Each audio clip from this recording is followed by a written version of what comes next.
Please rise and join me for the Pledge of Allegiance, followed by a moment of silence. I pledge allegiance to the flag of the United States of America and to the republic for which it stands, one nation, under God, indivisible, with liberty and justice for all.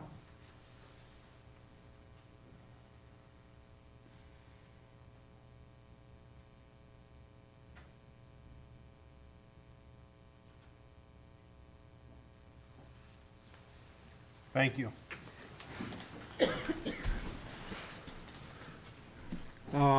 Two weeks ago, at the conclusion of our public meeting, the board met in executive session to discuss contract and personnel matters. And then this evening, prior to the meeting, the board met in executive session again. I think we touched every base this evening in our executive session: real estate, litigation, personnel, and contracts. So I think we hit every one of the corners. I don't know if there are any more criteria. So with that, item 2.03, motion and second, please, for approval to adopt the agenda for this evening's meeting. Move to approve. Second. Motion by Mr. McKee, second by Mrs. Gauss. Questions, amendments, additions, deletions to tonight's agenda? Hearing none, all those in favor signify by saying aye. Aye. Ayes have it, and so moved. 3.01, Superintendent's Report. Yep. Thank you, Mr. Norcross. I have a short report, and I'm going to yield some time to Mr. Widman for about a 5-minute update on some information and data in the state of the district. First, I'd like to welcome Amr Hassan. His student rep is over there. Stephanie Harbaugh's not here, so he got her seat. More than likely, he'll be over there, but you get a cushy seat today, Amr. Welcome. Just a reminder to board members, we have some guidelines for Amr's participation, and that's how you pronounce your name, right? Yes. Amr. Great. Because I heard Amir and Amr, so thank you for that clarity. So we have some guidelines for his participation. We look forward to his input when needed at the board level. The second item is related to the state budget. It is starting to get painful for all school districts. We do implore and have a desire to have a state budget to move us forward. It's really challenging. We're getting into the next budget season on our end. We're starting to plan for next year, and we don't even know this year's budget. So it's getting to the point of a little bit of absurdity. I understand in conflict, there's problems and issues to work out. I just wish they could do it faster than they are right now. Mr. Widman, you're on for the next 5 minutes. Okay, thank you. At this time, Mr. Nelson's going to hand you some items, and also the dashboard for the public is up on the screen right now. This is our 3-year dashboard for our academic goals. For 3rd grade, or reading by 3rd grade, 5th grade, mathematics fluency, and then growth in the middle levels, and then Keystone proficiency at the upper high school. But good evening. I'm providing a preview of our Comprehensive Annual Data Report, or CADR. This report we're going to be giving you in detail next board meeting in November, but this is just a sneak peek. This report directly supports our CSD blueprint and the core goal of achieving schools of distinction by 2030. The CADR analyzes 3 years of divisional and district-wide data to transform anecdotal observations into informed, actionable insights across instruction, finance, and operations. We are currently finalizing the full CADR, having recently integrated the final state data, which we received 2 weeks ago, and the full executive summary will be formally presented at the November board meeting.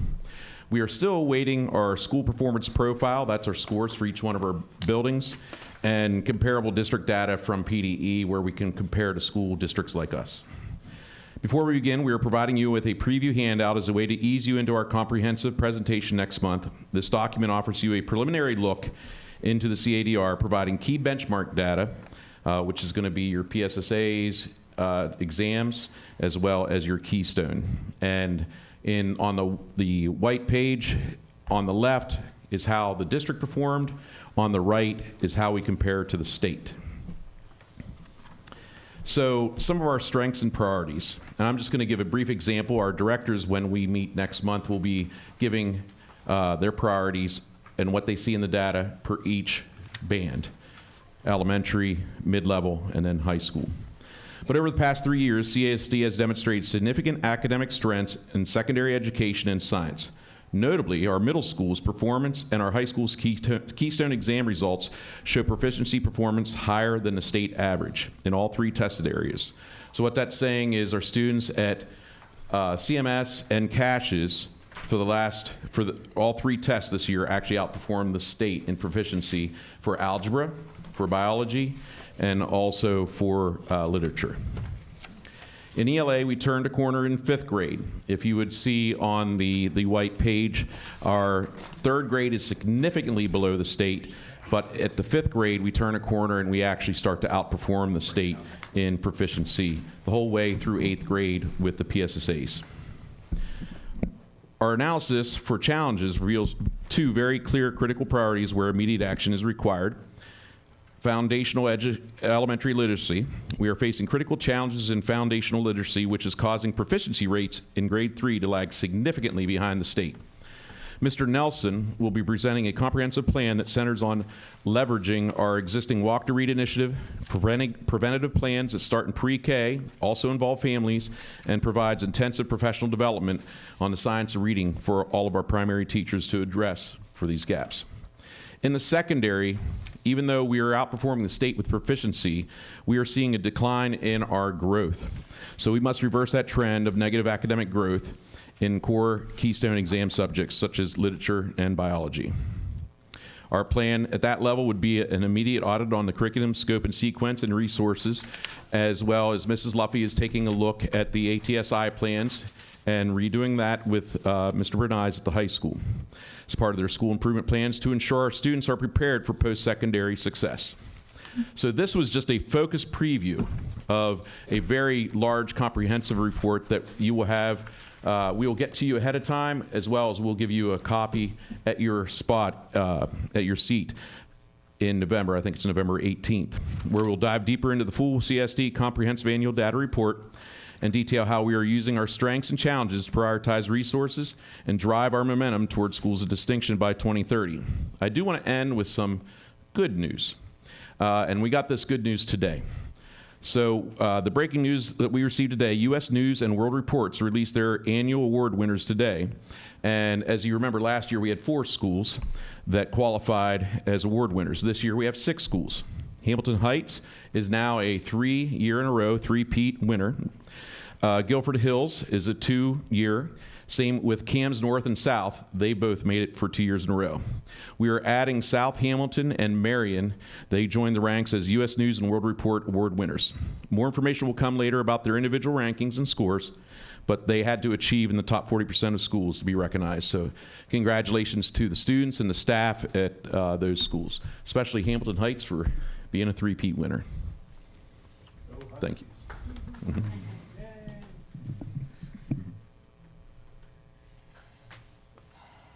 Questions for Mr. Bigger or Mr. Widman? Board members? I was looking at this sheet here. 4th grade is not on there. Is there reason? Are you referring to the bottom? Yeah, the bottom, the 4th grade. Remember, this is our CSD metrics. You will have that in the full comprehensive report. This is our data dashboard related to our goals, which are reading in 3rd grade, 5th grade math, and so it's not on this one. When we did the dashboard, Chair, I'll take a little credit and also criticism for that. We picked target grades to focus our efforts to work towards that grade level over time. So you'll get all the data and all the grades, but for our dashboard purposes, we had to narrow it to targets that made sense. So that's where our priorities will be.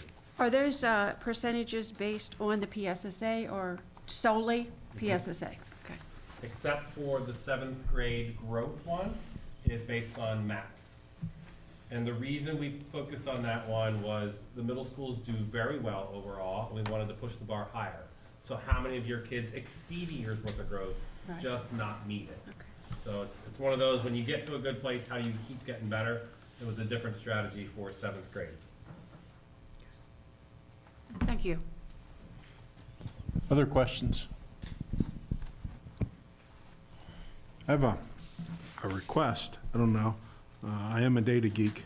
but, and I love pivot tables, but I have an accountant who builds them for me. I can't build them. But anyway, on this sheet, Mr. Woodman, and I know a lot of times when we have various presentations, we look at like districts.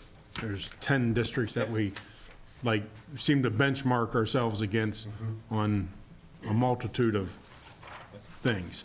Instead of doing a state, maybe like to see this data, Chambersburg versus these 10 like districts.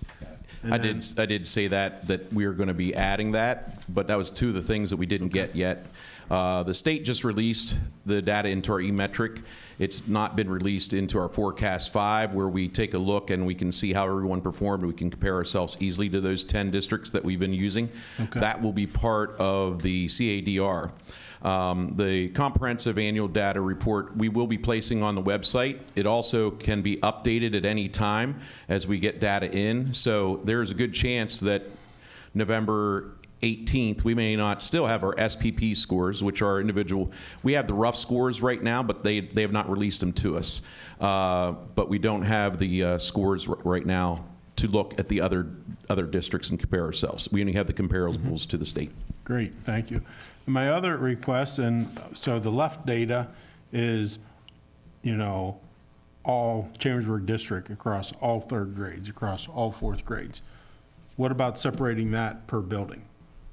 Third grade per building. And that is part of the comprehensive, we do it by building in the comprehensive report that you're going to get on the 18th. It's already in our, it's being created. It's already done and in there.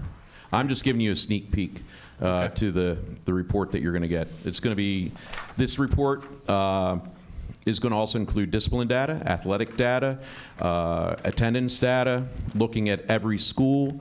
So it's going to be pretty, You're going to be impressed with it. They've been Yeah. working hard on it. I'd also like to request that when it's broken down by building, that we add in there what remedial programs are in existence and the numbers of kids for each building. I'd like to see that at some point. I don't know if it has to be part of that report, or you could put it out with the Friday report that we get. I but- can put something like that in the Friday folder or give that to you, absolutely. I don't know if we'll put that in the report, but we have that To make data. sure that we have equalization of services, because I know there's, was 3 positions that I noticed that were late in being filled, and I think there's one that's still not filled, and I might be wrong on that, but I just want to make sure that we have equal servicing for the need for the kids. Yeah, the only intervention position right now is at Ben Chambers. It's open. They do have 4 interventionists there right now, and we hope to fill that 5th one very soon. But there's one position that's on hold, and I'm not sure. I saw it on the report, so I can talk to you about it later.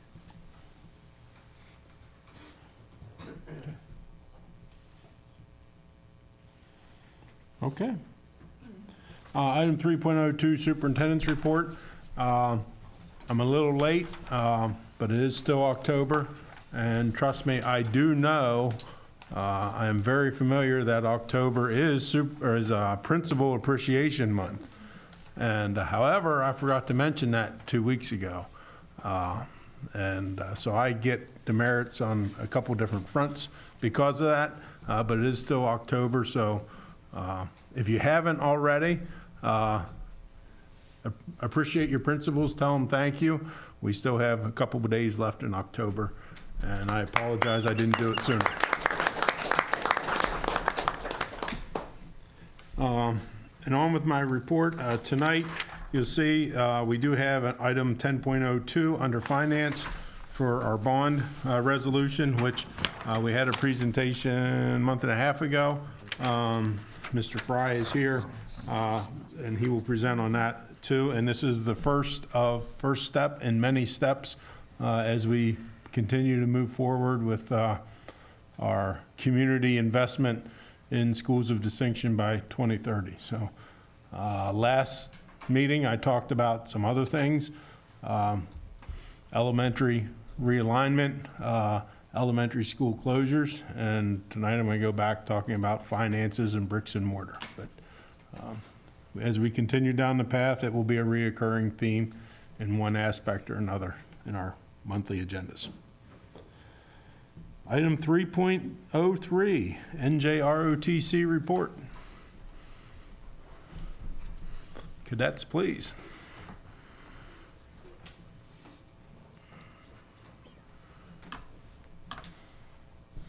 Hello, everybody. I'm Cadet Jacka, and here with me is Cadet Moon, and we're here to update you on what our program has been up to recently. Okay, so over the summer, we had a few leadership opportunities in camps for some of our cadets who have distinguished themselves amongst their other peers. So some of our cadets, they get a chance to earn a position in one of these camps. First one says Keystone Boys State, so that's a camp about, it's Keystone Boys State and Girls State, both focus on the government aspects. So it's something such as you're given a city and you have your fellow peers and you're in charge of running the city and making sure, you know, fixing problems and stuff. So you have meetings and they go a lot like what we're seeing here. So that's cool to see that in real time and in person again.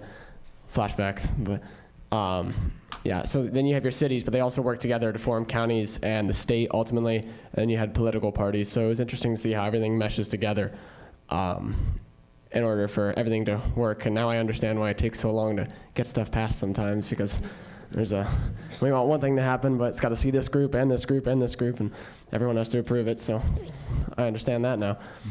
State Police Youth Week, so that's a kind of dumbed down version of boot camp in a sense, so it's a week long, and it's a chance for cadets to, they build discipline and camaraderie and understand the importance of teamwork. So it's a camp that has Army drill sergeants as well as state police troopers, and they basically, you know, there's some screaming, there's push-ups, there's PT, stuff like that, but ultimately it's for the betterment of the cadet. Breaks them down a little bit, but it's a good experience. It's not, you get some knowledge about the state police, and I went to that twice, so out of that I got a lot of respect for the state police. I didn't necessarily understand all they do, so that's a really good experience for our cadets as well. U.S. Naval Academy Summer Seminar. This is a program that the Naval Academy in Annapolis offers, and it's a chance for people who are interested in the Naval Academy to apply, and they get an idea of what it's like to be there as a midshipman. So that's a unique experience. I can't speak much on that. I didn't go to that one, but Cadet Moon, sitting in the audience over here, he did. So that's a good accomplishment for him. West Point Leadership Academy is very similar. It's the same thing, basically, except it's up at West Point, so it's for the Army's Academy instead. And Cadet Kiefer Fanny here, she went to that one. National Sojourners Freedom Foundation. So this is more of a historically focused camp. There's not the yelling and the PT involved in this one, but it's a good experience, and it mostly focuses on the foundation of our nation and all the issues and the challenges that the people who formed our nation went through in order to build up what we have today. So it's good to know, you know, where we came from and where we are now, because, I mean, you can learn a lot from history, so that's a good experience as well. And then Camp Cadet is a similar thing to State Police Youth Week in a sense, slightly different program. But yeah, similar stuff. So designed to improve your cadets and break them down, give them that motivation and, you know, learning perseverance and discipline and getting stronger mentally and physically.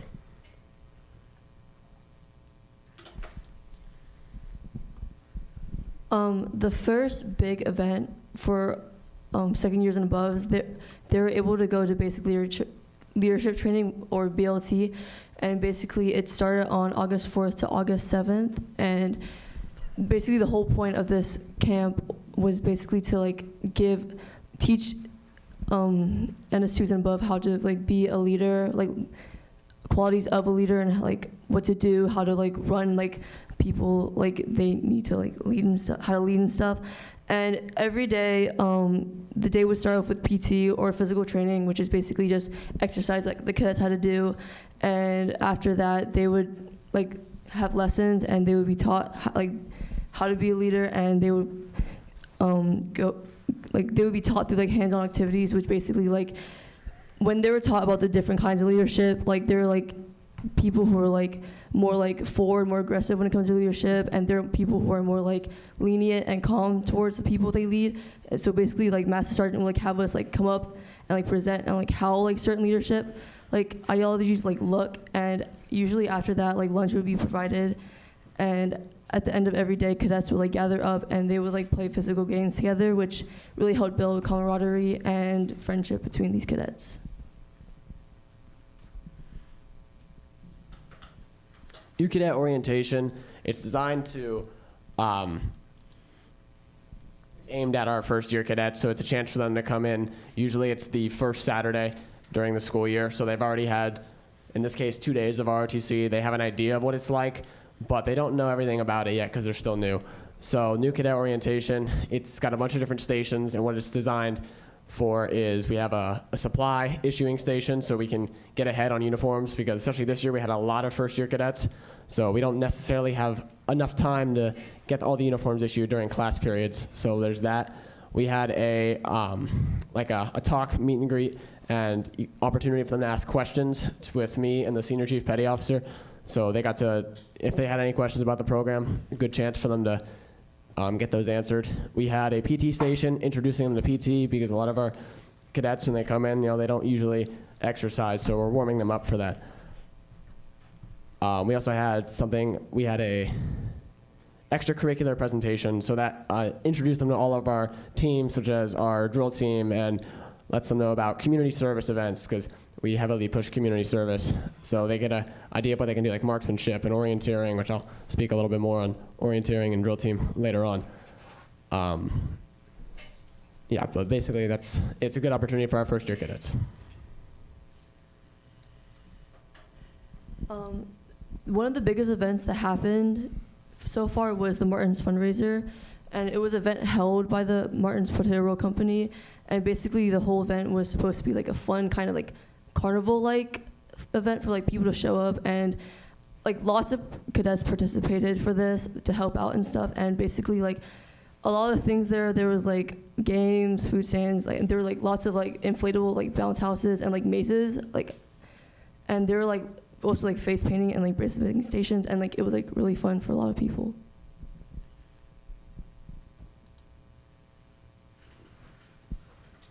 So our first orienteering trip, this one is specifically talking about our first trip with the NS1s. So we do a few orienteering practices with the upperclassmen, getting our skills refreshed, because we're a little rusty after the summer. It's been a little bit. So that way we can teach the NS1s, because eventually, they'll be our replacements. We won't be there anymore to teach them, so they got to take over. So basically what orienteering is, if you don't know, is you have a map and a compass, and you're set in the woods, and you're supposed to find points, hopefully not get lost. But if you do, it's part of the experience. You find your way back, builds character.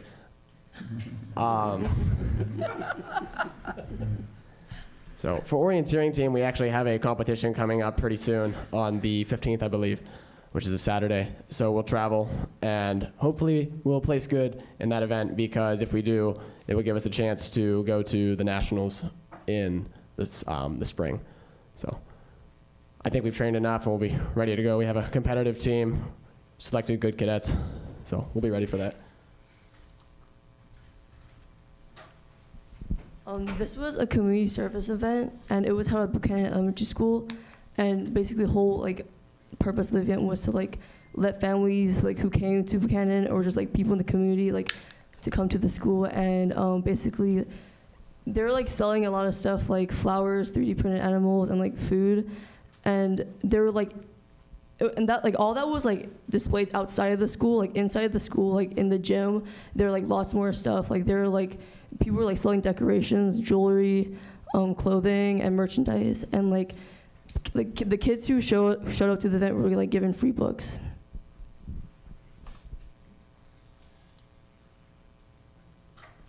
NS4 trip. So every year we have a trip. It's a little different this year than what it's been in the years past, but it was still a really fun time.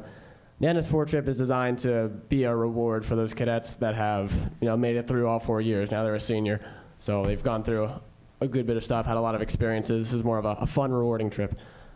So what we did was we went down to Virginia, and we spent the night on a battleship, which was really cool. It's a little tight-spaced in there, but it's worth it. Yeah, especially at nighttime when the lights go off. They have red lights inside the ship. Feels like a space movie. It's pretty cool. So we got to do that, and then we also went to an air show the next day. It's pretty sweet. The jets are cool. You know, they go by and you feel it in your chest, so it's pretty dope there. I like it. I know I want to go aviation in the military. That's kind of my path. I was leaning towards helicopters, but after seeing that, I think I want to fly jets. So we also got to spend some time down in Virginia Beach.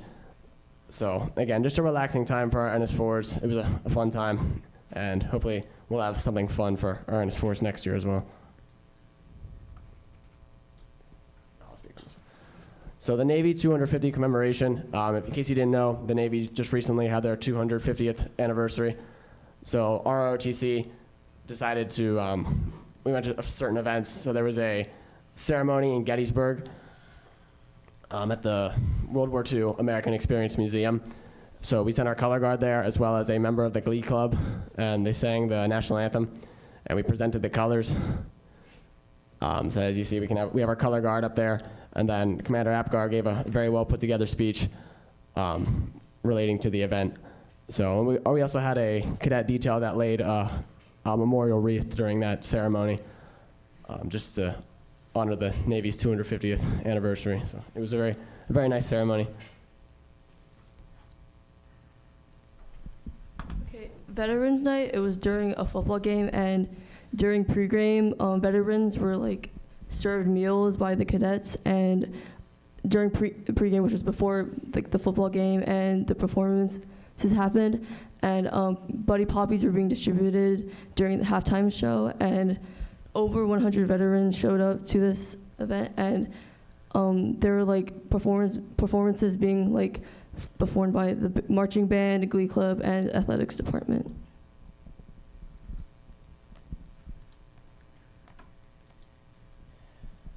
All right, the last thing we're going to talk about here is the Loudoun County Drill Meet.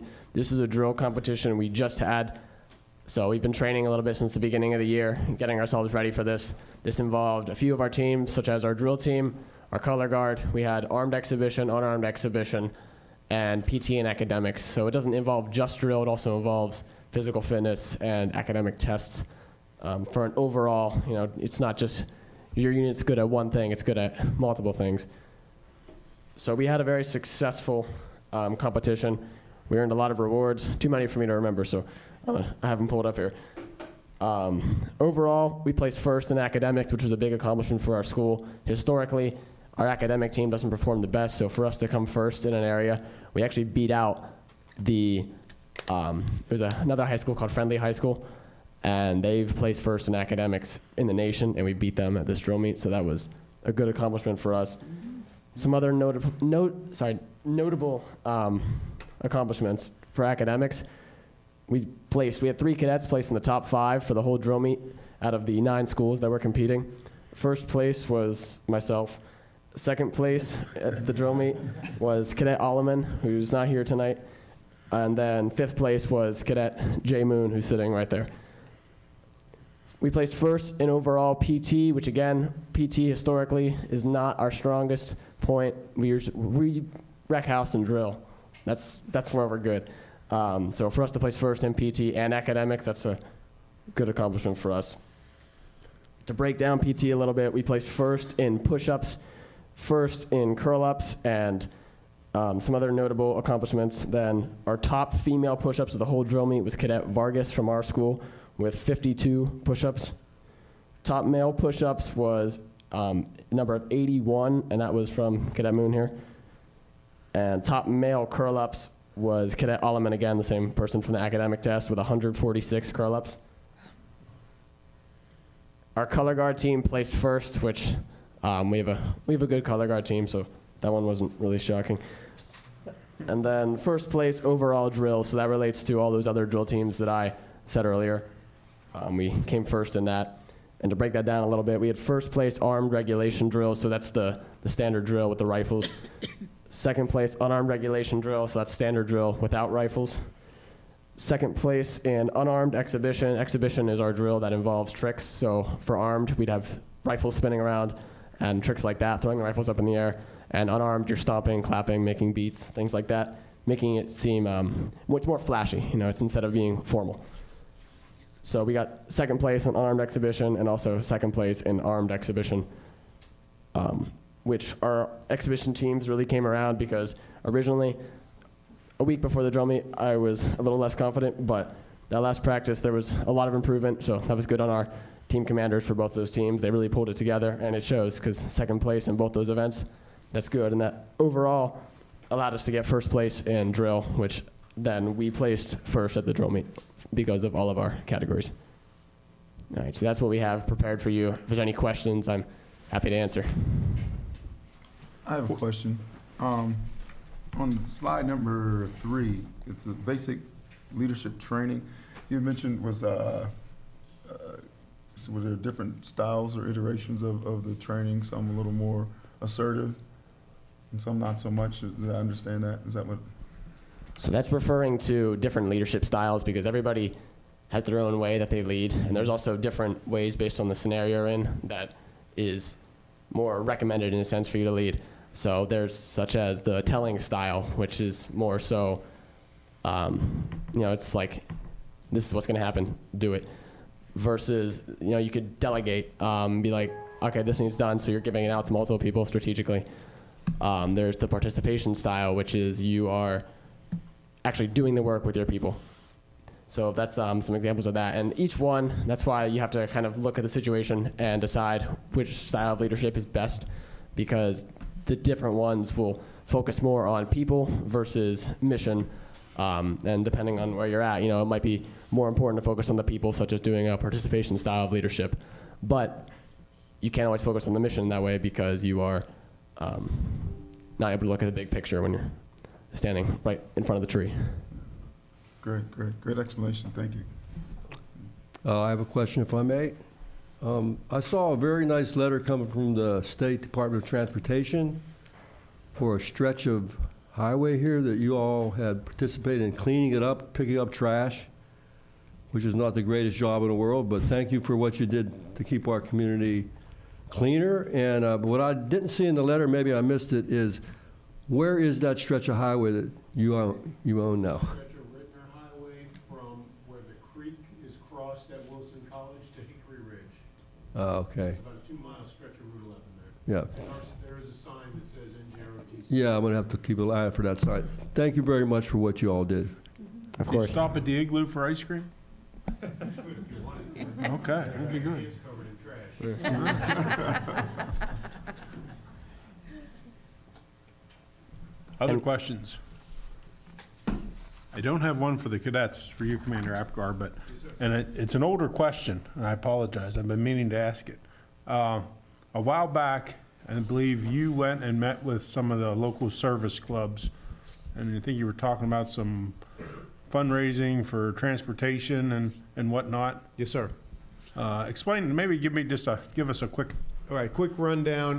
Back in December, Mr. Bigger, myself, and at the time, the principal, Mr. Ocker, sat down with the service club representatives over at the American Legion and discussed ways to grow and expand the JROTC program around Franklin County. You all know we've already incorporated CMS 4 years ago, and then last year we incorporated 4 of our surrounding school districts in the program. The biggest program challenge for us is transportation to support the program. It is also our biggest expense that we have to fund every year. So what we came to a conclusion with the assistance of those community leaders was that it would greatly benefit the program if the JROTC program had a van, which in all reality, a 10-passenger van covers about 70% of our transportation requirements. And eliminates the need for us to have permission slips with students driving themselves to things that introduce risk. So the community came together. We put the lease out on this van in September. It was delivered at the beginning of October. We have already put about 400 miles on it. You can see it sitting up at the Cassius lot with NJROTC logo and the Chambersburg logo on the side. The partnership pulls about 50% of the cost of that van from community donations. To date, towards the cost of that van, we have received, I think there's on the agenda tonight, there's $4,500 on the agenda tonight, $6,100 previously, and we have another $18,000 in pledges over the next 4 years towards the cost of the van. Mr. Paul Cullinane is probably our biggest individual community supporter, and he has been spearheading the charge on getting the funding from the local community groups. Just last night, the Booster Club, in a sign of good faith, has also, out of our Martin's fundraiser, pledged $2,000 to go into the fund to help pay for this van. So really, the whole community has come on board to make this happen. This is game-changing for the instructors, game-changing for the students, and probably for the community as we're able to get out more and get involved more. Great, thank you. And yeah, appreciate your efforts in presenting that and the foresight and Mr. Bigger and Mr. Ocker and going out and doing it. But I sort of set you up here. You're my setup man, Commander, so thank you. But appreciate the community and those organizations that, you know, they're raising money and they're giving it back to the district, right? They're not going their own way with their own funds. They put this back into the district for a great cause and a great reason, and really appreciate their efforts, their support, and Commander, your efforts in leading the way, and let's go get some more. Thank you. Aye, aye, sir.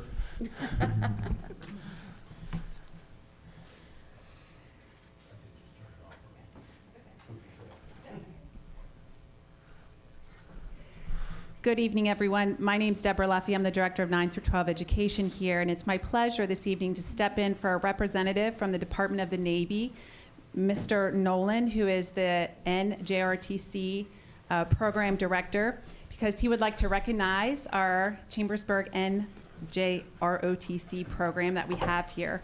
So I am going to read just a few words from his letter for this recognition of being a distinguished unit. And again, this is from Mr. Nolan's, these are Mr. Nolan's words. It is with great pleasure that I forward the enclosed certificate designating Chambersburg Area Senior High School as a distinguished unit with academic honors for the 25-26 school year. This highly regarded distinction is made in recognition of the exceptional achievement your Navy Junior Reserve Officers Training Corps unit during the 24-25 school year.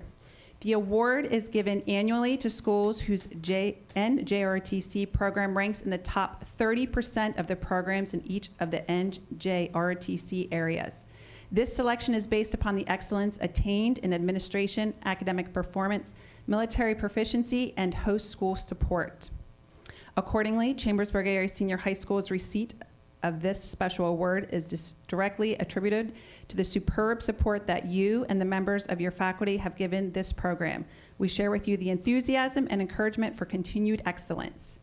So congratulations on that recognition. And in addition, this particular unit was recognized as the #1 NJROTC unit in the Mid-Atlantic region. So not only just a distinguished, but also the #1 unit in the Mid-Atlantic region. So let's give them a big round of applause.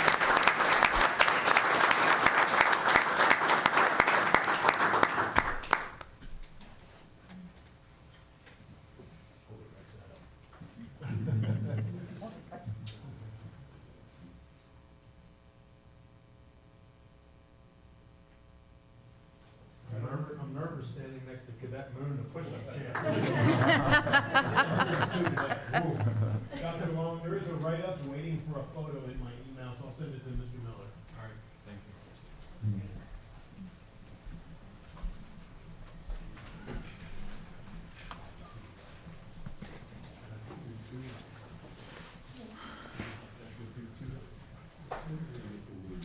you. Okay, 3.05 student government reports. The caches, Amir. Whatever your preference is. We won't tell Miss Harbaugh you're sitting in her chair. Don't worry about it. You gotta put the mic on that. Green button.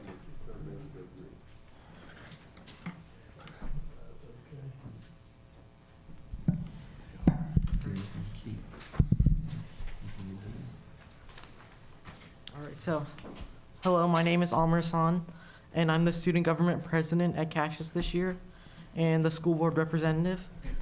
And I'd like to thank the school board for this honor of allowing me to bring the student voice to the school board.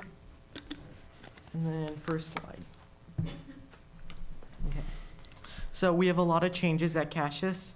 So some of them including block scheduling, the transition from from Google Classroom to Schoology, and then some new people as well. We have a new principal, Mr. Brenize, and we have a new director of education, Mrs. Luffy.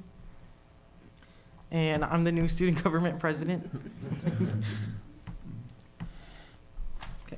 And then we had a very successful homecoming filled with spirit days. We had like mismatch day, we had jersey day, and Powder Puff was very successful. We raised $3,412 for the Cumberland Valley Breast Care Alliance. And on Friday, we announced the homecoming king and queen. It was Walton David and Christy Sosa, after a pretty good variety show. And we also had College Week last week, which was pretty cool. We had a lot of schools come in and offer instant decisions to students. Some of them were SHIP, Penn Tech, Slippery Rock, RMU, IUP, Bloomsburg, Mansfield, Lock Haven, Penn State, some of the branch campuses of that. We have Duquesne, LVC, HAC, and HCC. I think about 200 students were offered admission last week. And we also had a Spirit Week with that as well. We had some days like wear black because your future is so bright. So, well, that was funny, but it was a hit. Okay. And then on next to the band, the band has wrapped up its 2025 marching season. And it's also started a new tradition, giving band members the opportunity to pick the music that they play.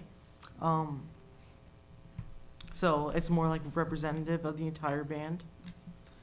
And they're also reaching their 100th year anniversary, so they're celebrating that.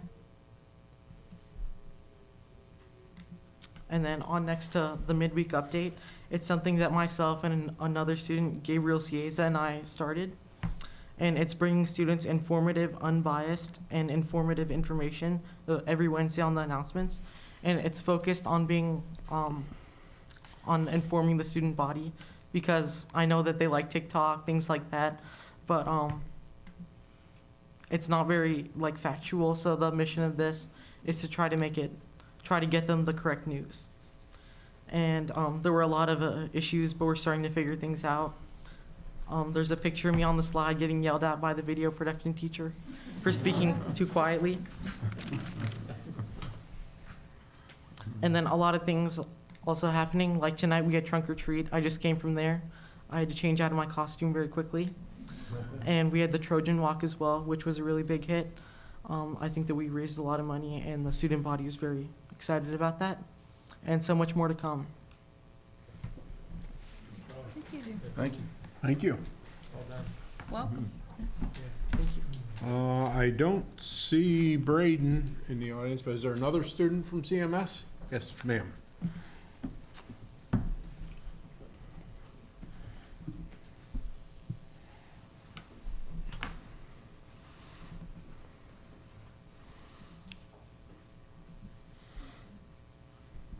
All right. Good evening, everyone. So clearly, I'm not Braden.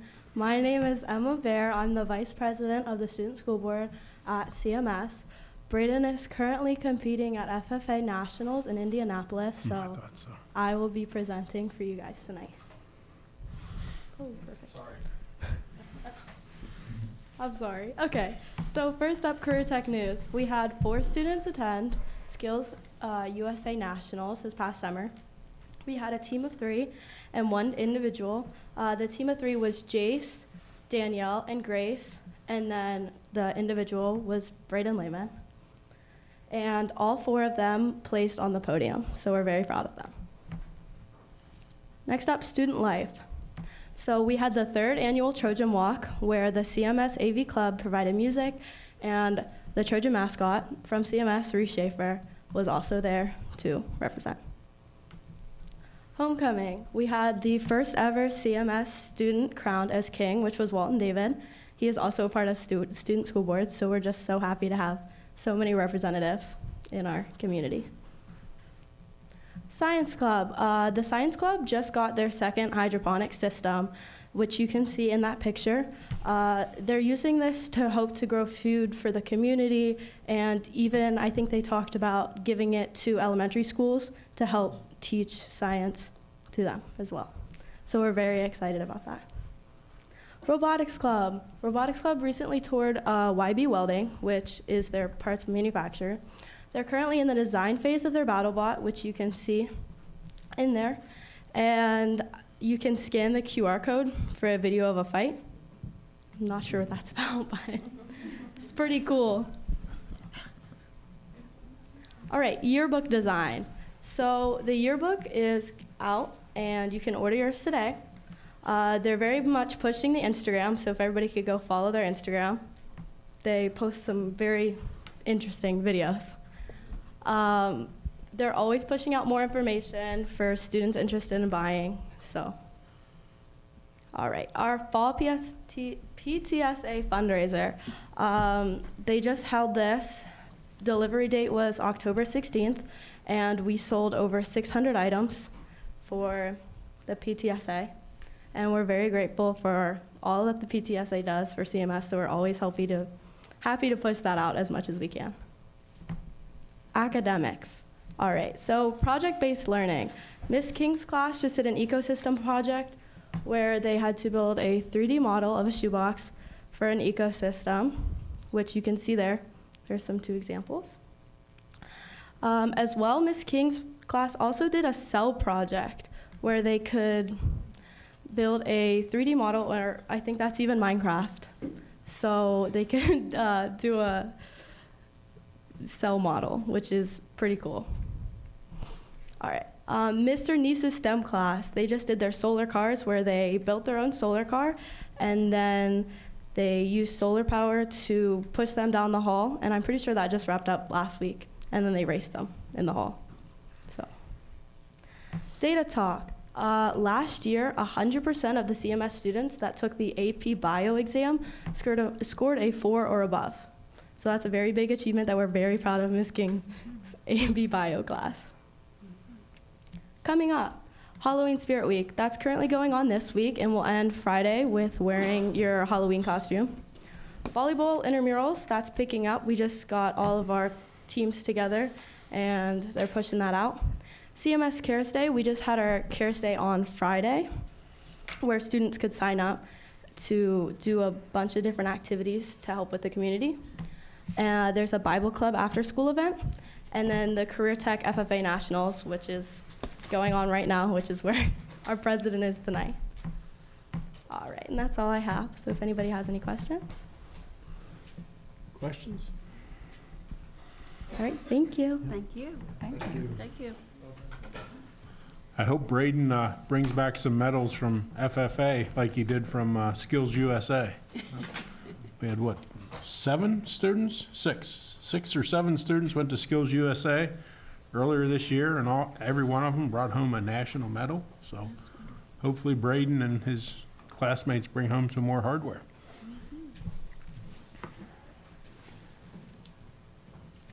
Okay, item 5 is privilege of the floor. I'll start with those who have indicated they wish to make a public comment, but afterwards, if there's, this sign-in sheet might be new to some folks in the audience, so if you wish to speak, you will get a chance, but I'll start with the 2 who have signed in for a public comment. Mr. Jordan.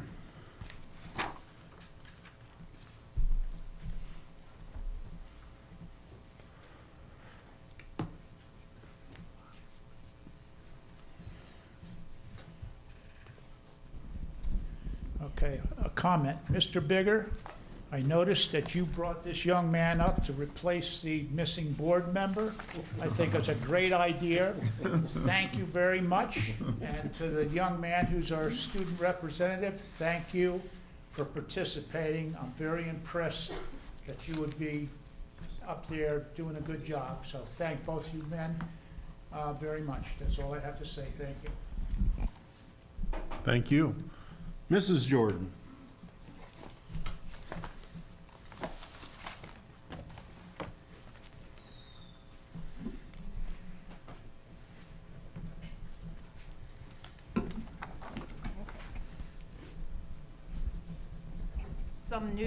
Some news to report to everyone in this room. I received an email from a state rep director.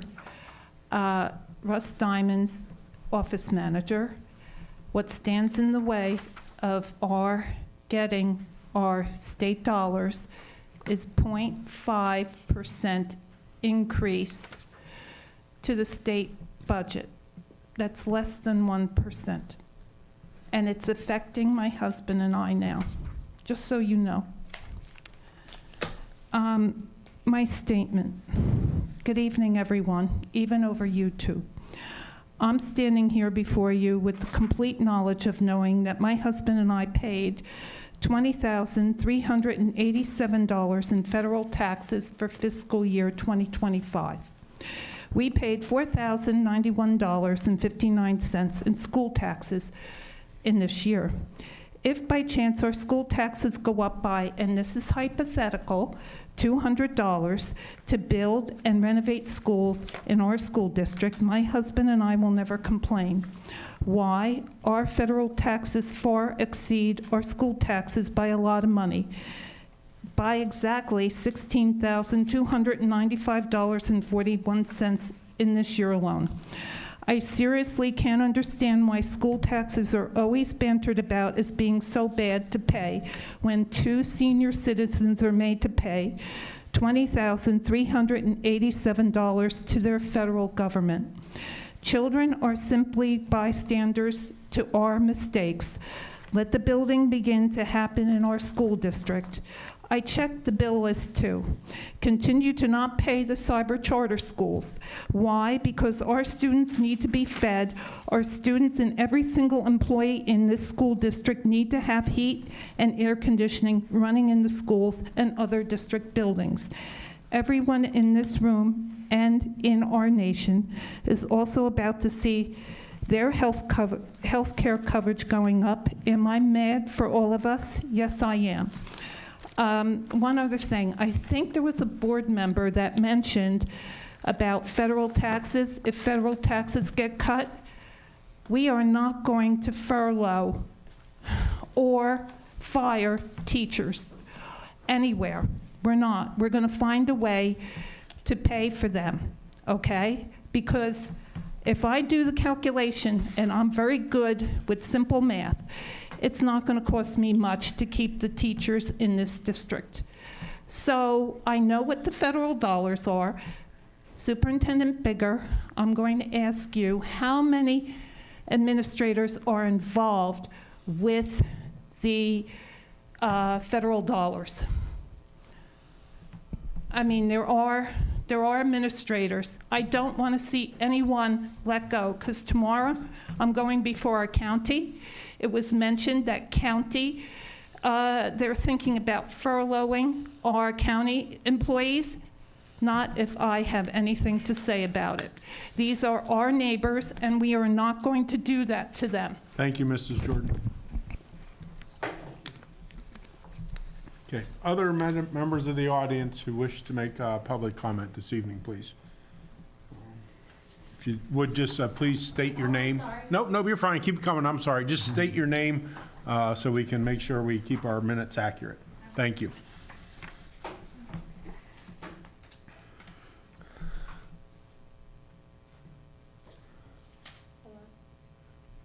Green light. Okay. There you go. Hi, my name is Brandy Bradshaw. I am currently a paraprofessional at Chambersburg Area Senior High School. All right, I am coming today because today we are going to be voting on the new contract for my, as well as many others' positions. I do feel that the contract that was negotiated is fair for people amongst the district that don't have a higher education. I understand that $16 an hour is reasonable. However, my issue that I'm coming forward with today, I'm sorry, I'm very worked up, is I received my salary slip after 3 years working for Chambersburg Area School District today, and I will be making the starting rate for any new hire that comes in to the district at $16 an hour. And upon reaching out to all board members for the CAE SPL, nobody could give me a clear reason as to why. So I did my own math, and I've determined that anybody that was under 4 years, based off the 21 through 24 contract, making only $14.31 an hour, is all starting at a new hour rate. And I just feel that if the goal is longevity and gaining staff and keeping the staff that you guys have on board, taking away the longevity raises that I've already earned and putting me at the same pay rate after 3 years at the district as anybody coming in just does not seem fair. I don't feel that our union handled the negotiations properly.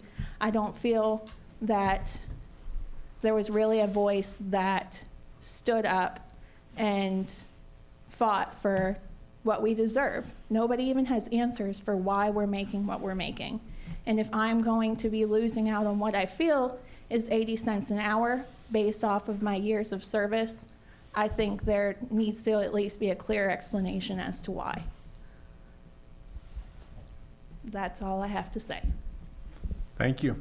Thank you. Other members of the audience like to make a public comment, please.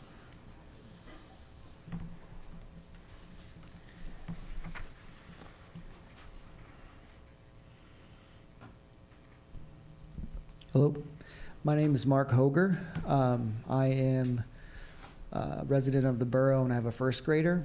I am coming to, I guess, ask a question about why students and their families are notified so late of their schedule and their class assignments before the start of the school year. It is a really stressful time for families to try to get prepared for the school year. And it's incredibly stressful for certain families like mine whose children struggle with anxiety. I'm not sure why it's decided to be released so late, but it really seems like an unnecessary stressor for children that could use even a week or 2 weeks to work through some of those changes. So I guess I'm asking that if there can be a review of why that is and if there could be any adjustments to that, it would certainly be helpful for us in preparing.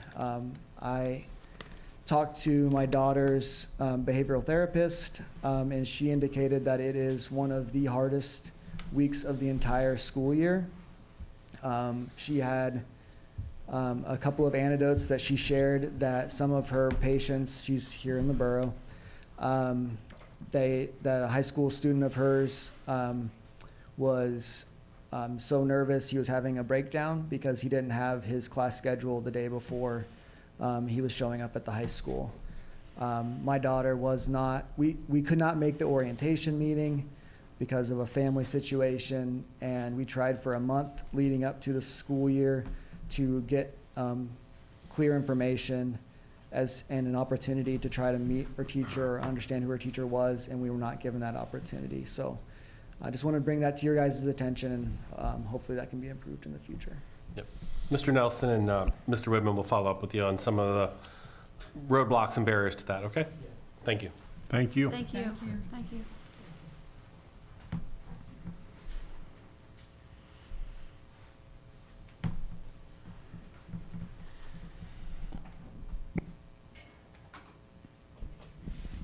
Good evening. My name is Chastity Ramsberg. I'm an employee with CASD, almost 15 years. And I am asking the board to vote no for this contract. Nothing was explained to us, especially with our pay raises. And since our spouses have to come off our insurance, my raise will go towards him for him to pay for his insurance. So technically, I'll only be making what I'm making now. That is completely not fair.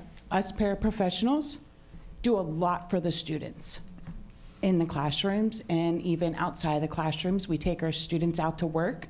We teach them, not the teachers. The teachers have their group. they go, but we also go also to show them how they can benefit. But I'm just asking, please vote no for this. Thank you. Thank you.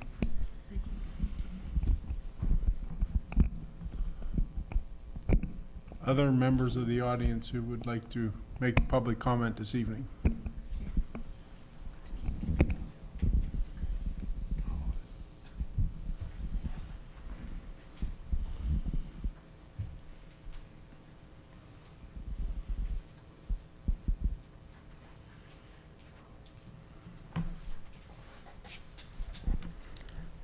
Hi, my name is Lisa Alker.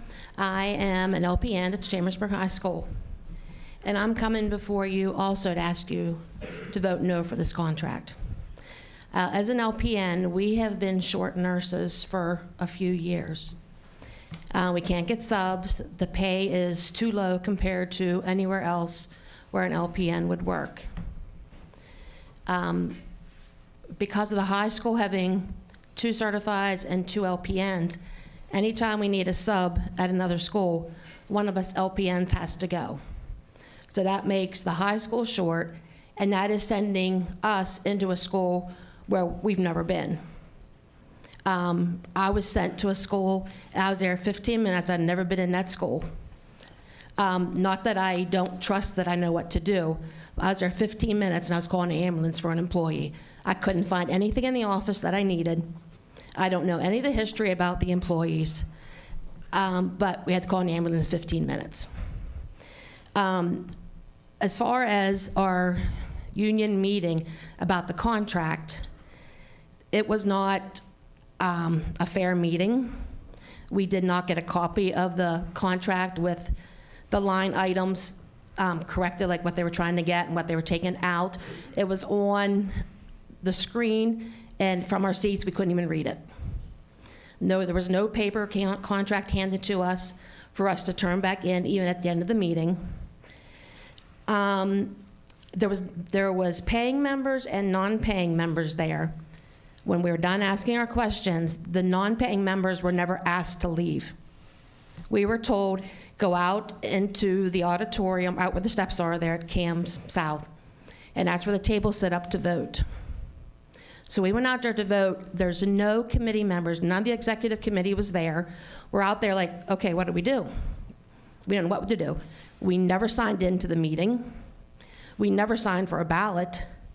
There were slips of paper with our name about 4 inches by an inch, our name and a barcode. There's still no executive committee out there to tell us what to do. So we're like, okay. So then there's like a 2x2 paper that says yes or no. You check yes or no. It was put into a wire basket, no lid, nothing. I have no idea if it was just members, the paying members that voted, or if there was non-paying members voted, because I don't know who the paying members are. So we're out there doing what we think we're supposed to do. The executive committee comes out, and we're like, what's this little slip of paper for? They said, oh, it doesn't matter, we don't need that. So that was the vote. I don't know if anybody put more votes in, and it was a 10 noes, 14 yeses. I think that's very close. And then we kept hearing things about the bylaws. So I have a copy of the bylaws. And it says under the governance that the local shall be governed by its constitution, bylaws, and other such action as the governing body may take, which are consistent with PSEA's governing documents. Ma'am, So, you're yes. getting close to 3 minutes, or just, if you could Okay. just All right. quickly wrap it up, I would Okay, appreciate it. well, Thank okay. you. The bylaws say you're supposed to sign into the meeting, you're supposed to sign for your ballot, you're supposed to get a copy of the contract so you can see it.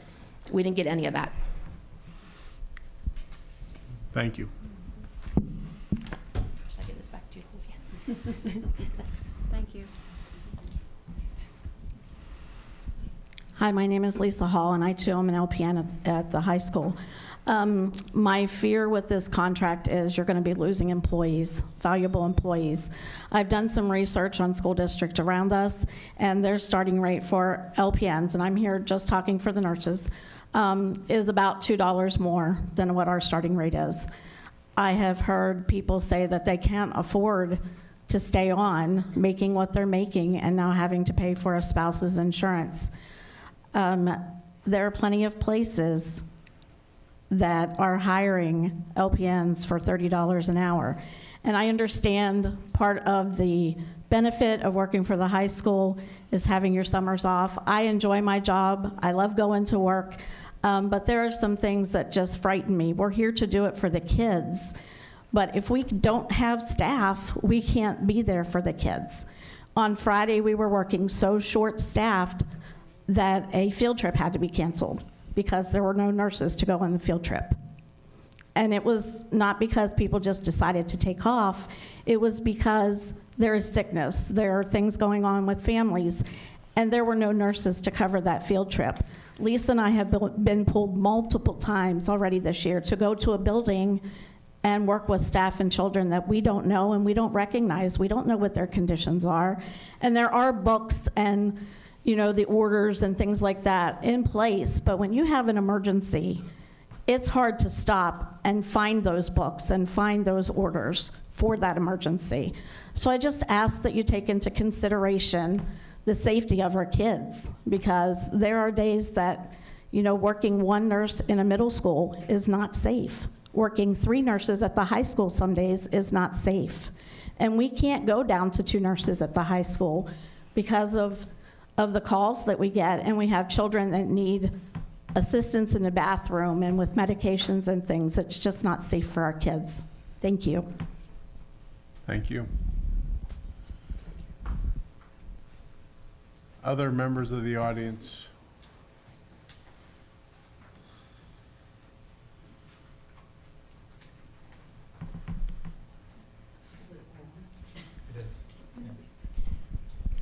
Hi, my name is Judy Gano. I work for the Chambersburg Area School District at Cassius.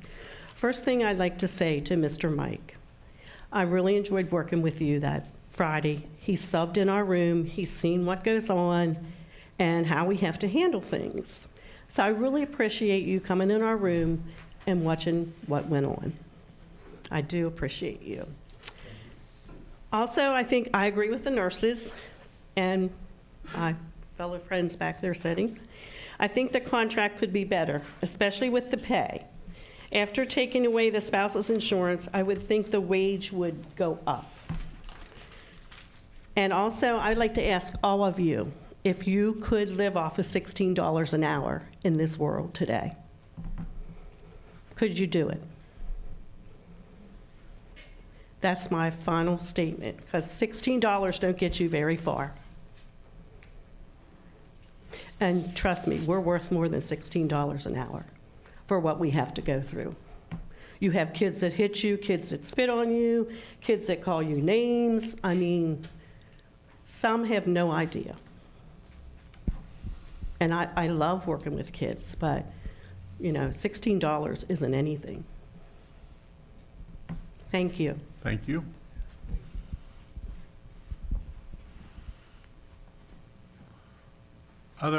Anyone else for public comment or with public comment for this evening?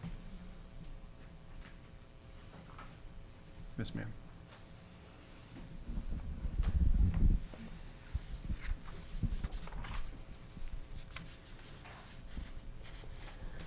Hi, my name is Shannon Jacka. I am coming to you as a taxpayer, a mother of 2 students who have been in this school district since kindergarten. My oldest is a senior who is here tonight as the company commander of JRTC. I am so proud of him. I have a younger son who is in 9th grade. I'm also here as a taxpayer, and I am here as part of the support staff. I am the secretary at South Hamilton Elementary School, and I also encourage you at this time to please vote no on this contract. Unlike the other people who have talked up here, I understand the way the economy is right now. I understand the school district is also feeling those effects, especially with a budget that has not been passed by our state. I am concerned about the actual hourly pay that we're all getting, but I'm less concerned about that as I am the discrepancy between the lower level staff, the levels E and D, and where I am at now, C. I come to you as somebody who started working in this district at a level E as a lunch aide. And I loved that job. It was my favorite. Most people don't like to be lunch aides. And when they would tell me, I don't know how you do it, I said, it's easy. I would never want to be a bus driver. I believe in hard work ethic. I believe at entry-level jobs. I know that I emailed all of you earlier this week stating that at the age of 16, like most of our, not most, but many of our Caches high school kids, I entered into the workforce. I was raised that you start at entry level, you keep your head down, you work hard, and you build your way up. And I have done that, coming from a lunch aide to a teacher's assistant and now a secretary. But when I go and I crunch the numbers, I went on the vacancy post today, or the latest vacancy post. There is a TA position I could go back to at Cams North at the pay rate that is being suggested in this contract. I would make more in that position than I am as a secretary at a next level up. That is just not right. I have talked it over with my husband. I even talked it over with my own building principal earlier today. She had made the comment that, you know, when she's down a support staff member, that's one thing. But when she's down her secretaries, that's a whole nother ballgame. We run, not to pat ourselves in the back, but we run the buildings. I told her that I was considering maybe going back to being a TA if I can make more money. However, as the previous support staff member just said, I really don't want to go back into a classroom where I'm getting hit at and spit on and verbally assaulted. So at this point, I'm willing to stay as a secretary, but I am weighing the options of whether I want to stay with this district or not. I've put 10 years into this district. I love this district. I've supported the band, the NJRTC. I'm the Booster Club president for that program. I do a lot for the kids in my building at Scotland when I was there for 7 years, the last 3 years at South Hamilton. I don't want to leave, but I just think that the pay discrepancies between the groups is just not right. You know, we teach our kids, I'm teaching my own kids, entry level, and you work hard and you work up. And it just kind of feels like a slap in the face that I worked so hard to be at a level C, but I could, you know, easily go back to a D and be making more money. Thank you. Thank you. Thank you.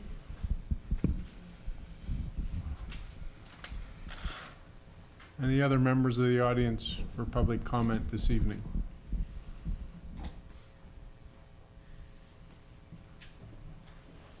Okay. Thank you, everyone, for your comments. Item 7, consent agenda previously discussed at the committee of whole, on the committee of the whole meeting 2 weeks ago.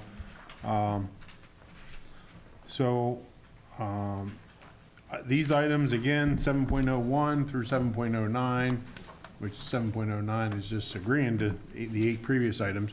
Are there any of those items that any board member would like to pull off and discuss and vote on, discuss and or vote on separately? Okay, if not, do I have a motion and second, please, for items 7.01 through 7.09? Move to approve. Second. Motion by Mrs. Gogler, second by Dr. Diller. All those in favor signify by saying aye. Aye. Ayes have it. So moved. Section 8, consent agenda, new items. The items 8.01 through 8.09, which are on the sheet in front of you. These were items that were not discussed 2 weeks ago at committee of whole meeting. So if board members would like to comment or discuss or have other questions, I ask that you just name them off to me. We'll pull them out and we'll do them individually, and whatever's remaining we'll do as a block and then do those individually. So items 8.01 through 8.09. Are there any items that board members would like to have separated?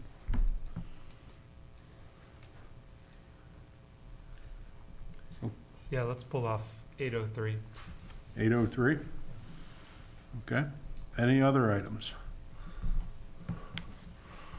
Okay, we will come back to item 8.03, but for starters, I need a motion to approve item 8.01, 8.02, and items 8.04 through 8.09. Motion and second, please. So moved. Second. Motion by Mrs. Gauss, second by Mr. Haydock. All those in favor signify by saying aye. Aye. Ayes have it and so moved. Back to item 8.03, motion and second, and then we can discuss and comment. Motion and second, please. So moved. Second. Motion by Mr. Walker, second by Mrs. Gogler. Questions, discussions, comments, board members?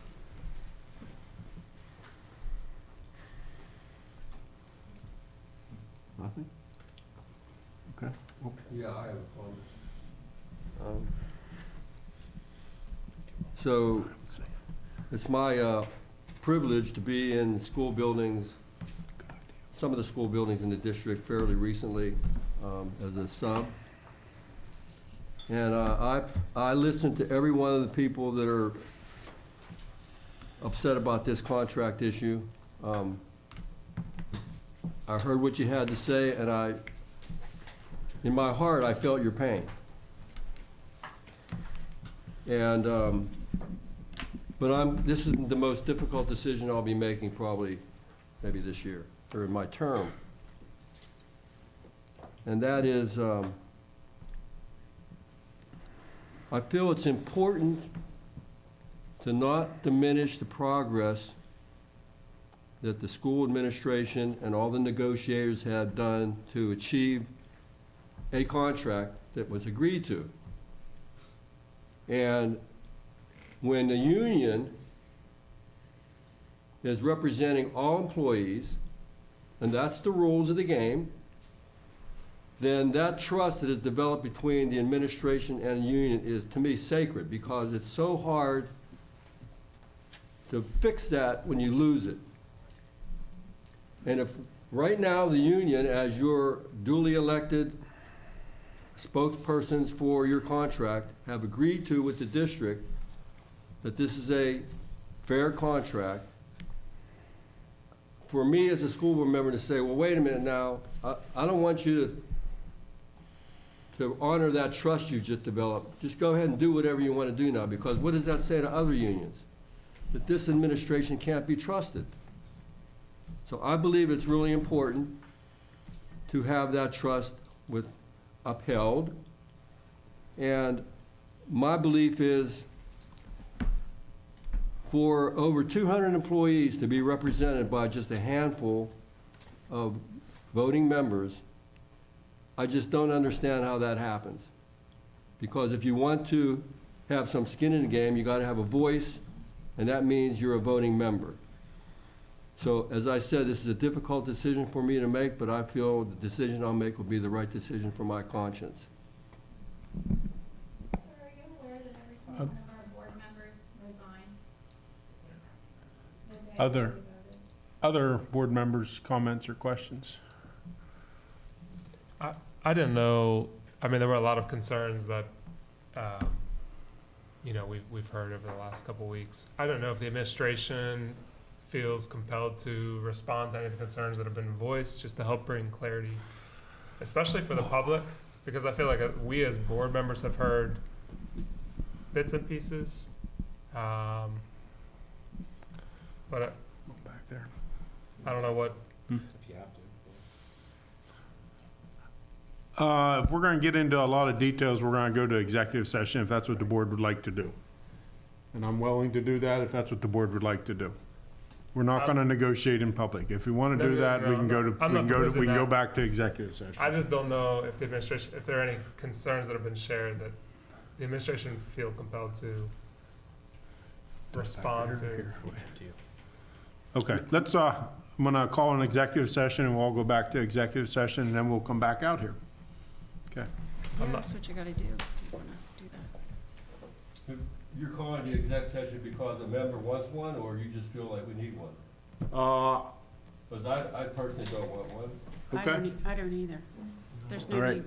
need. I respect anybody's wishes to have one, but no one to me. Okay, well then I'm going to limit the discussion because we're not going to negotiate in public. Other board members, questions or discussions, comments? Okay, we have a motion and second for item 8.03. We're going to do a roll call vote. Mrs. Stauffer, please. Dr. Diller? Yes. Ms. Gogler?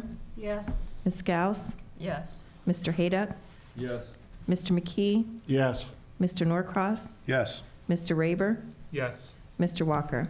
Yes. Motion passes 8-0. Item 10.01, gifts, grants, and donations. Motion and second, please. Move to approve. Second. Questions or discussions?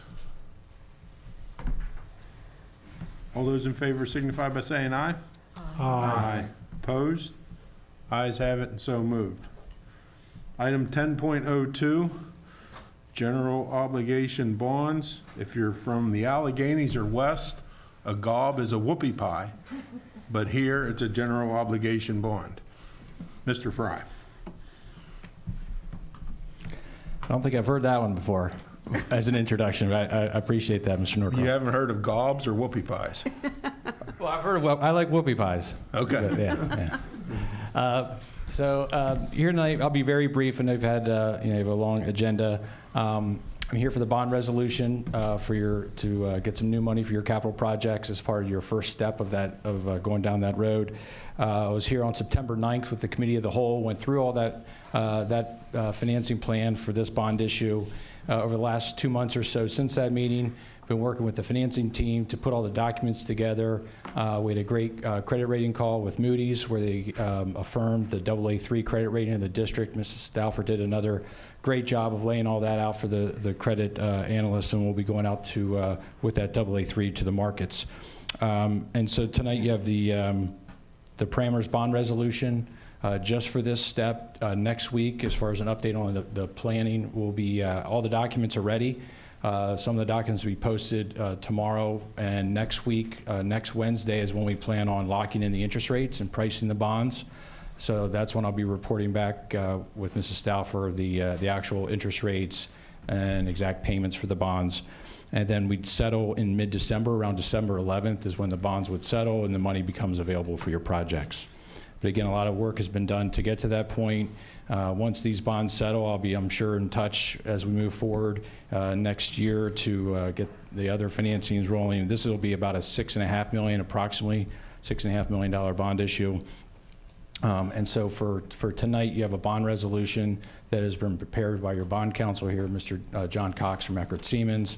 The resolution has been reviewed by your solicitor. And John and I are here for any questions you might have, but otherwise we would just need a roll call vote on the resolution. Okay, we'll do a motion and second, and then any questions or discussions. Motion and second for item 10.02, please. Move to approve. Second. Motion by Dr. Diller, second by Mr. Haydick. Questions or discussions for Mr. Fry or any other member of the administration? Comments?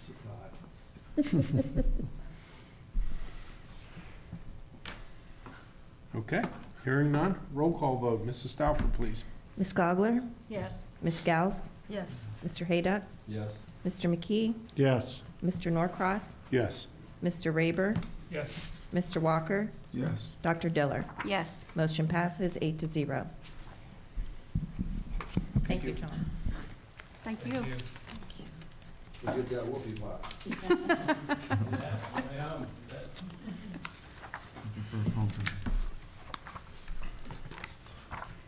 Peanut butter is my favorite. Section 11, policy and legislation. Item 11.01, policies with no change. I'd like to pull 1101, please. It is its only, no, there are two, well, there's two of them there. Yeah. So- One pertaining to policy, coaches and advisors, code of ethics. Okay. 123.3. Okay, we can separate those then. Let's do a motion and second on policy 123.3. So move. Second. Motion by Mr. McKee, second by Dr. Diller. Questions, comments, discussions on policy 123.3. Yes. I bring to your attention the first paragraph, purpose. There is one small sentence in there. It says each participant should be treated with dignity and respect. I agree with that statement, but yet in the guidelines that follow, a number of paragraphs, in my opinion, there's only one very tepid reference to that purpose statement, and that is the very, very last sentence in that entire paragraph. It says, "The coaches and advisors should at all times abstain from using inappropriate language and gestures and use positive language to motivate student athletes." I like that statement, but I'm proposing we add to the very first paragraph of guidelines the following, something along these lines. The coach/advisors must treat all participants with respect and dignity, comma, upholding professional boundaries, comma, and being fair and honest.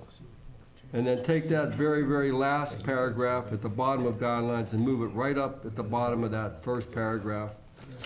So it'd be one total paragraph addressing what I think is need to be emphasized is that each participant should be treated with dignity and respect, period. That's all I have. So and thank you, Mr. Bigger, for helping me with this a little bit. So what we would need to do if the board would like to see this modified. So if you notice, these two policies with no changes, it only takes one approval for these. So if we want to revise the policy, the best way to do it is we would have a motion to table it for amendment, and then at a subsequent meeting, it would come back into the group with a first reading, if that's what the board would like to do. Your decision. If you want to do that, then we need a motion and second to table it for additional, for amending it. So moved. Motion by Mrs. Gauss, second by Mr. Hayduck, to table the policy 123.3 for the administration to make some revisions, and it will come back at a subsequent meeting for a first reading, and then a subsequent meeting to our subsequent meeting for a second reading. And we'll capture the language from the minutes of the meeting to put in the policy. Okay. Questions or discussions on the motion to table? What he said sounded good to me. I'm fine with that. Okay. All those in favor signify by saying aye. Aye. Opposed? Ayes have it, so moved. Policy 143, standards for persistently dangerous schools. Motion and second, please. Move to approve. Second. Motion by Mrs. Gogler, second by Dr. Diller. Questions, discussions, comments? Hearing none, all those in favor signify by saying aye. Aye. Opposed? Ayes have it, and so moved. Item 11.02, policy, first reading of policies, and we have 6 of those this evening.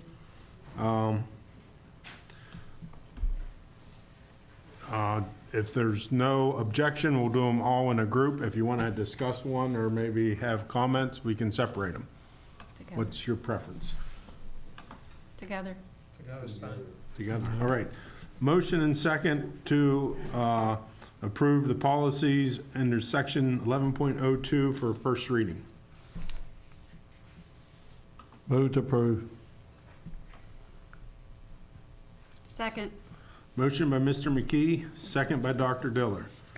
Questions or discussions? All those in favor signify by saying aye. Aye. Aye. Opposed?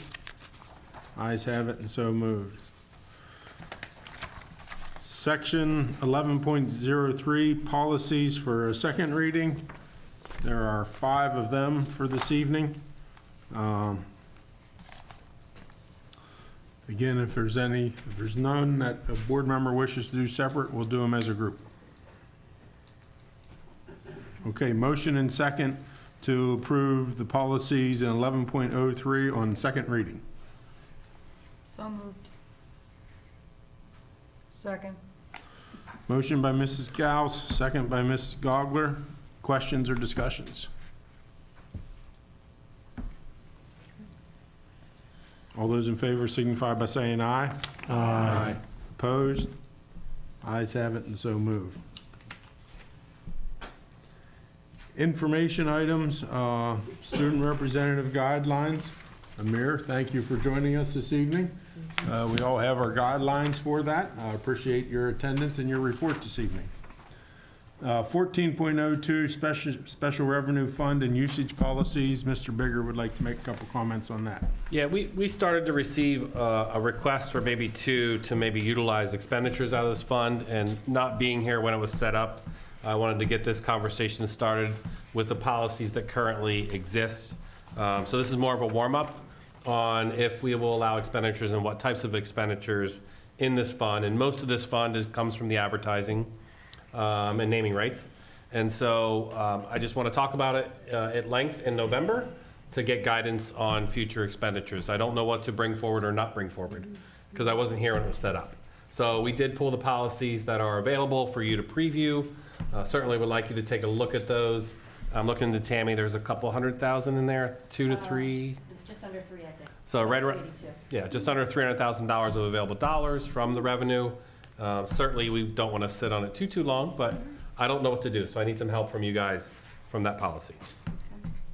So take a read or give some history, and then we can talk about it at the November board meeting. I remember 2 weeks ago, Mr. Varner had a pretty big number up there for track or field or something coming up.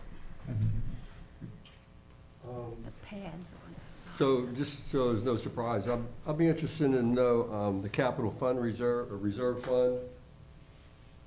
And also maybe revisit in another time the idea of having playgrounds be part of capital improvements rather than funded by PTAs and PTOs.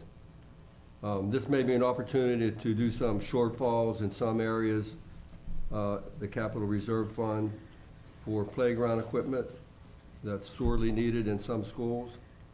So I just throw that out there as a placeholder. Okay. I like that idea.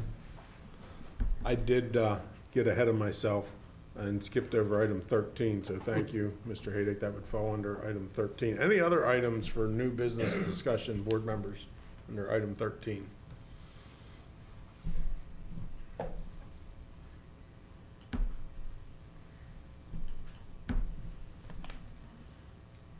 Okay.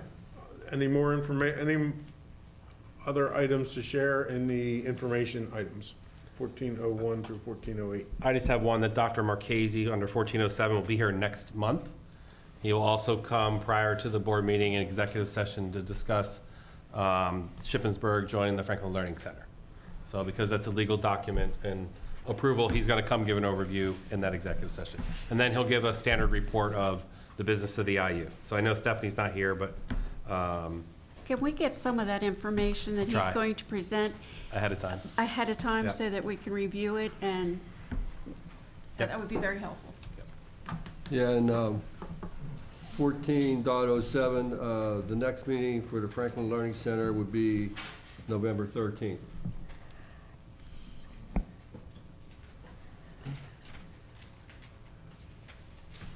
And sometime in the future, we can bring Dr. Schumann and the Career Tech Board over for just a presentation. Some of us get to see it every month, but I think it'd be great for the whole board to experience that and hear what's going on at Career Tech.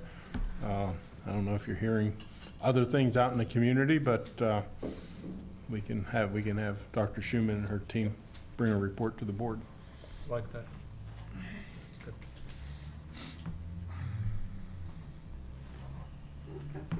Okay, meeting's adjourned. I'm going to ask the board members for another quick executive session this evening, please.